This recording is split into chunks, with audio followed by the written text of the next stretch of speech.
Hai, Assalamualaikum warahmatullahi wabarakatuh. Salam sejahtera bagi kita semua.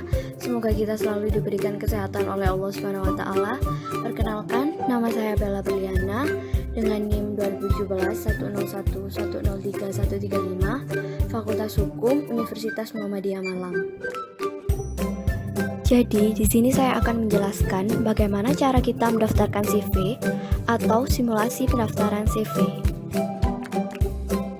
Sebelumnya saya akan menjelaskan mengenai persekutuan komanditer atau yang dalam bahasa Belandanya berarti komanditer vennootschap, yaitu perseroan yang menjalankan suatu perusahaan yang dibentuk antara satu orang atau beberapa orang perseru yang secara langsung bertanggung jawab untuk seluruhnya pada satu pihak dan satu orang atau lebih sebagai pelepasan uang pada pihak lain.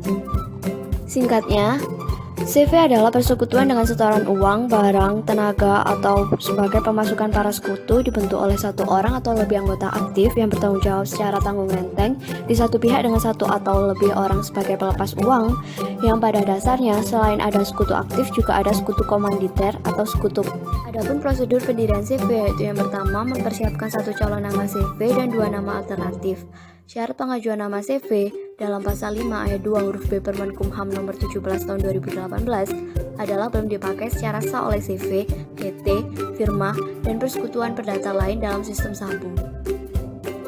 Kedua, mempersiapkan anggaran dasar dan anggaran rumah tangga serta profil CV. Dalam membuat ADART, merupakan tugas notaris untuk membantu membuat ADART. Sedangkan untuk profil perusahaan, para pengurus Persero harus menjelaskan mengenai bidang usaha yang dikelola oleh CV tersebut serta visi dan misinya. Ketiga, mempersiapkan dokumen pribadi masing-masing para pendiri berupa fotokopi kartu tanda penduduk, fotokopi kartu keluarga, fotokopi nomor pokok wajib pajak pribadi, dan fotokopi nomor pokok wajib pajak CV dibuat setelah akta dibacakan. Keempat, notaris melakukan pengajuan nama CV sebagaimana poin 1 ke dalam sistem administrasi badan usaha yang ada dalam web tersebut.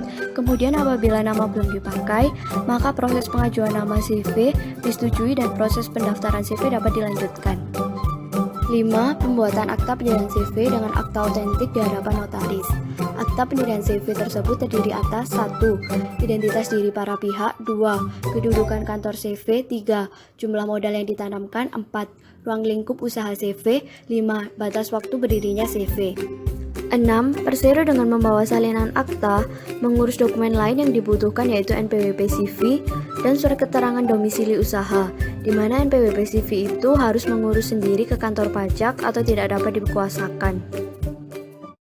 Ketujuh, setelah semua persyaratan di atas terpenuhi, maka notaris melakukan pendaftaran CV di Ditjen AHU online melalui website tersebut dan mengisi data-data dari nama CV hingga upload akta pendirian CV.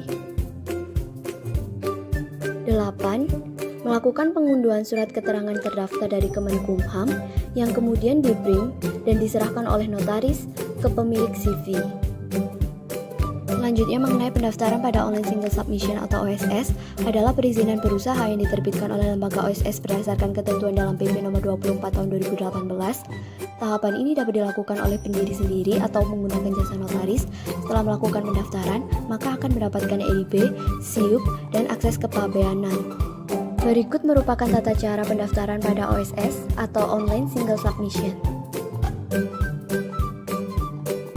Pertama, membuat akun dalam sistem OSS melalui website tersebut. Kemudian setelah akun aktif, silakan login ke dalam sistem OSS.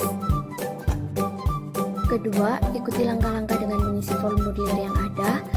Ketiga, isi seluruh data dengan benar dan harus sesuai dengan isi dari akta pendirian CV. Keempat, sebelum mengisi klasifikasi baku lapangan usaha Indonesia, sebaiknya diperiksa terlebih dahulu daftar KBLI. Kelima, pemilihan KBLI bisa lebih dari 1. 6. Setelah semua proses dan bangku terisi, maka akan diterbitkan nomor induk berusaha. 7. Dilanjutkan dengan proses pengisian form izin usaha yang akan diterbitkan izin usaha.